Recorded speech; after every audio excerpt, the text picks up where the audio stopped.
んにちは。大学生をしながら編み物作家をしているチーズです。今日はもう見えてると思うんですけど、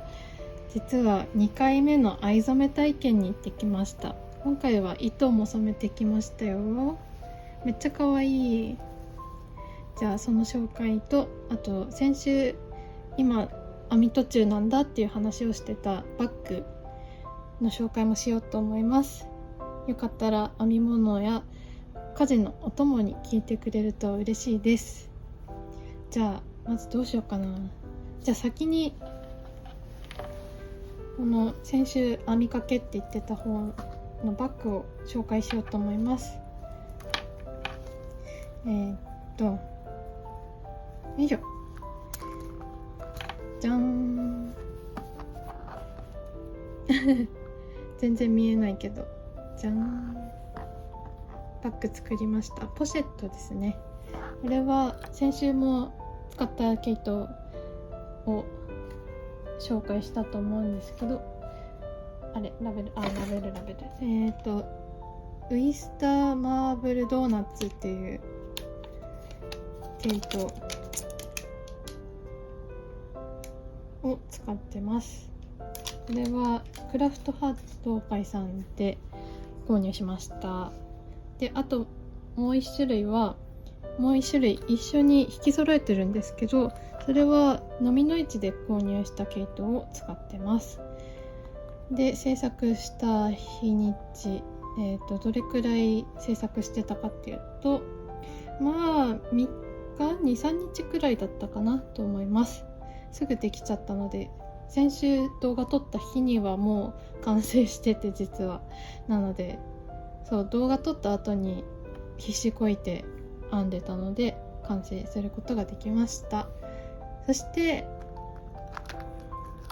ここについてるシルバニアちゃんも新しくお洋服を作りました。じゃん、かわいい。こんな感じでいろいろ作ってましたそうってことで、まず完成品ですがポシェットでした。これは実家帰省した時にたくさん使おうと思います。でもちょっとね、毛羽立っててもうすでにそれが気になりますが、あと夏なのにこんなに目がぎっしりのポシェットでいいのかなって思いつつ、ちょっとまだ今じゃないかもとか思いつつね、でも作ったのでいっぱい使えたらいいかなって思ってます。じゃあポシェットの紹介でした。で、次はお待ちかね藍染めの作品を紹介しようと思います。じゃあまずうちの毛糸の方から紹介しようかな。これは綿 100% の毛糸で染めました。これ生地糸は私の先生から購入したので、詳細は私はわからないんですけど、ちゃんとした毛糸です。これは多分 50g くらいかなと思います。で、これ藍染めの体験行った時に薄い染め剤と濃い染め剤があるよって言われてて、先生から。で、ちょうどこの2つ、バッグと毛糸と2つやろうと思ってたので、じゃあ片方薄いのでもう片方濃いのにしようって思った時に、バッグだとやっぱり濃い方がいいかなと思って、なのでこっちの毛糸の方は薄い染め剤で染めてます。ちょっとね、色ムラあるんですが、でも結構綺麗に染まったと思います。めっちゃ可愛い。そうで、他の参加者の方は例えば T シャツとかストールとか、そんな感じかな。あとハンカチもありましたね。ハンカチも何種類か、2種類3種類くらい大きさがあって、それを選んで染めるって感じでやってました。私はこれ多分何分かな、3分くらい染め液につけて、でそこから3分つけて、取り出して空気発色させて、で酢水につけて、お酢が入ったお水につけて、ですすいで完成って感じになってます。そうだからね、結構手間がかかってるっていうかそう藍染めだからね、なかなか体験できないと思いますし、そうすごく貴重な体験でした。2回目、今年2回目なんですけど、2回も藍染めできて超最高って感じですごく嬉しいです。なんかまた来年もやるって言ってたので、来年も参加できたらいいなと思います。ってことで、藍染めの毛糸でした。めっちゃ可愛いねまあこれで何編むかはまた考えるんですけど、でもなんかすごい可愛い小物とか作れたらいいなって思ってます。じゃあ藍染めの毛糸の紹介でした。じゃあ最後、じゃん。これも全部入らないかもしれないけど、これも藍染めの作品です。これは藍染めのエコバッグだったかな、エコバッグって言ってたような気がします。でこっちは、さっき話した通り、染め剤は濃い方を使いました。もう濃いも薄いもあったけど、多分藍の種類とかは同じものを使ってたと思います。なので同じ染料で色の濃さがただ違うだけっていう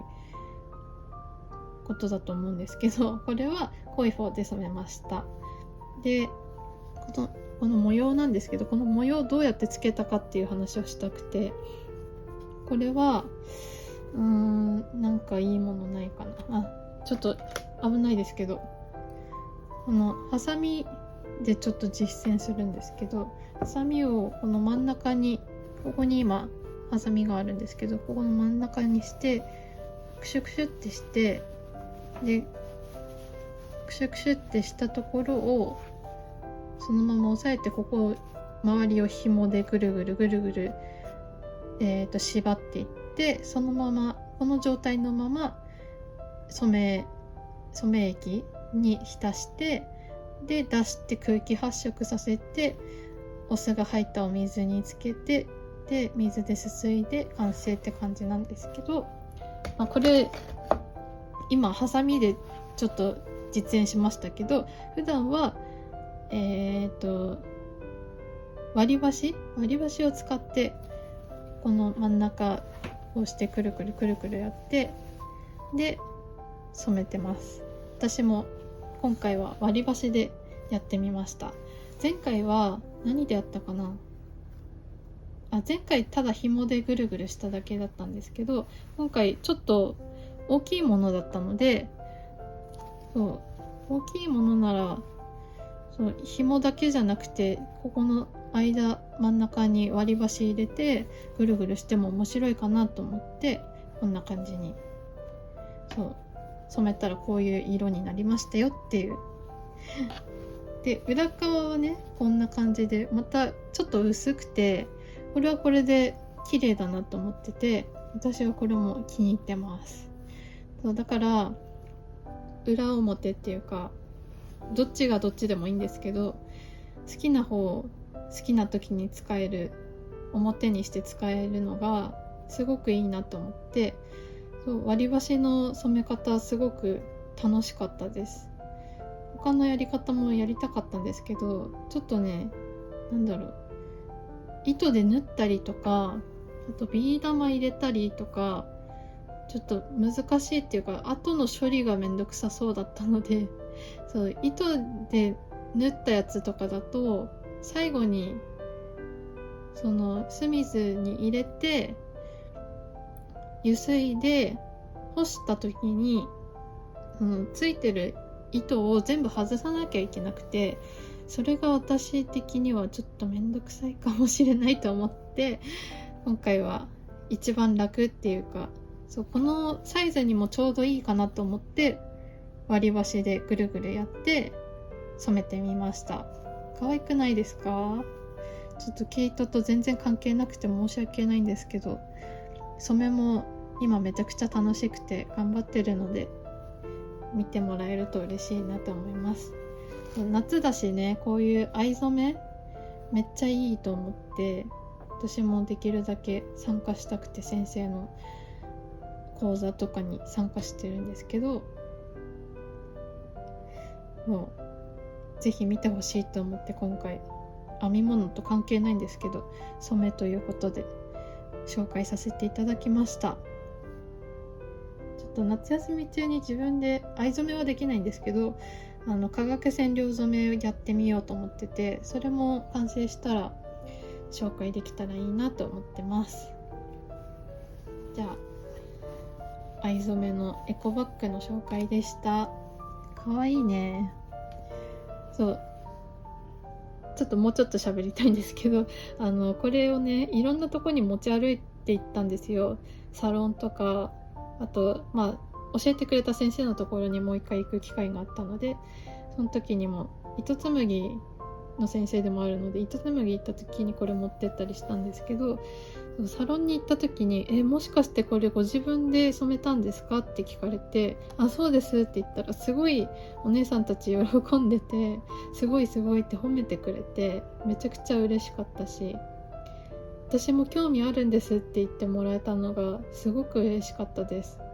なんかそういうのでまた人の縁とかつながっていくんだなって感じがして、そう持ってってよかったなって思います。ちょっとなんて言うんだろう、自画自賛したい人なのかなとか思われてたらどうしようって、若干思ってたんですけど、でもそうやって素直に褒めていただけたのがすごく嬉しくて持ってってよかったなって思いました。であと教えてくれた先生のところに持ってったら、これ誰が染めたのって言うから、あ、私が染めましたよって話したら、あ、いいじゃないって言ってもらえて、そう先生忙しそうだったのでこの染めの教室の時ゆっくり見てもらう機会があんまりなかったので、その日はなのでゆっくり見ていただけて嬉しかったなって思ってます。そうでね、今糸紡ぎの話もちょっとしましたけど、糸紡ぎも今週もう一回行って、で一稼できそうなんですよ。それをね本当は今日紹介したかったんですけど、なかなか完成できなくて、なので多分来週かな、もし紹介できそうであれば来週紹介しようかなと思ってます。もしよければ来週も見てくれると嬉しいです。あとは何だろうな、そうあとね、最近シルバニアのお洋服、また編み物関係なくてすいませんなんですけど、シルバニアのお洋服作るのめちゃくちゃハマってて、こういうお洋服とかも作って、そうめっちゃ楽しくて、いろいろリボン買ってちょっと切ってちょっと縫って、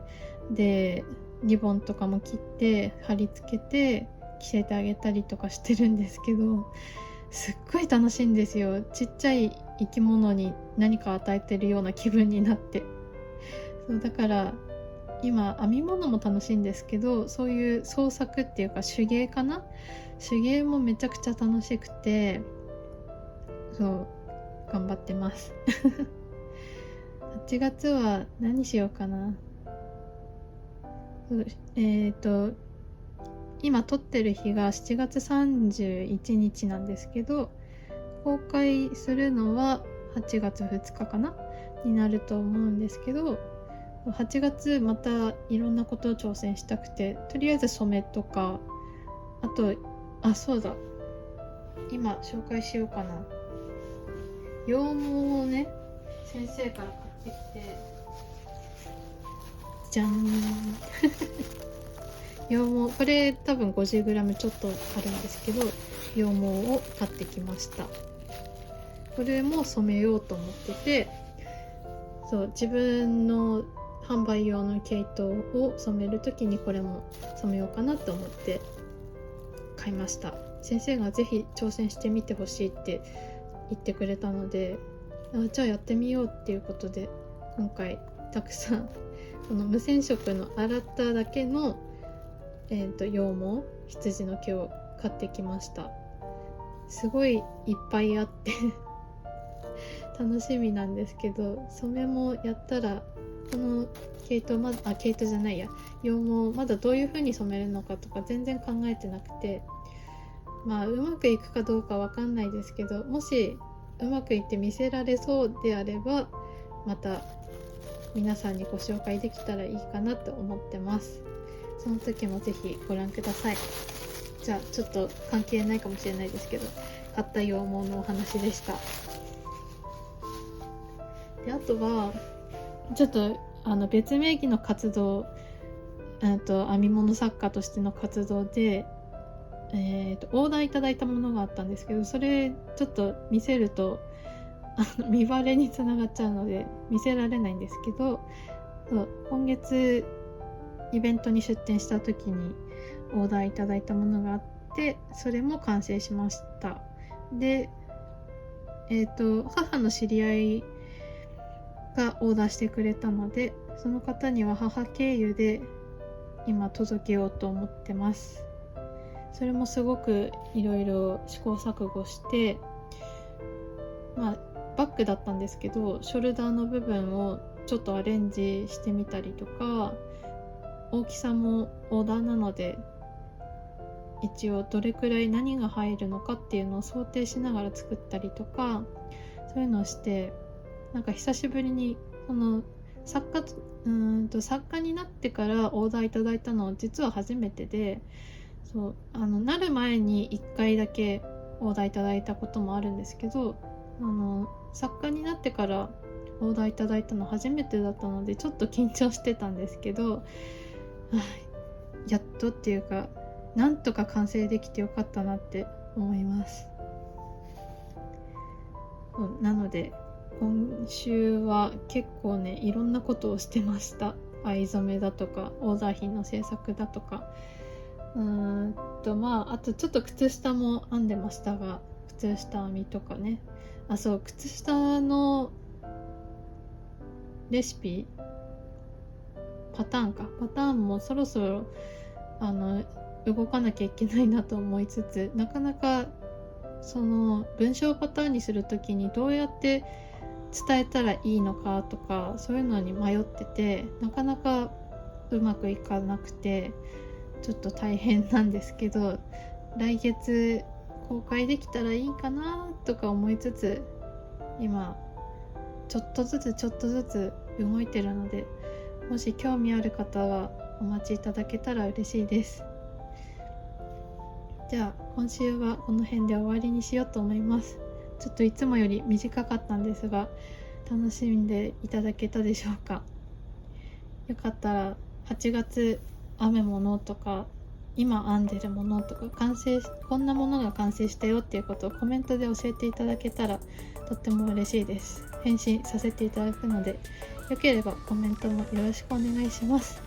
あとはチャンネル登録と高評価もしていただけるととっても嬉しいです。来週以降も動画出していくので応援よろしくお願いします。じゃあまた来週の動画でお会いできることを楽しみにしています。またね。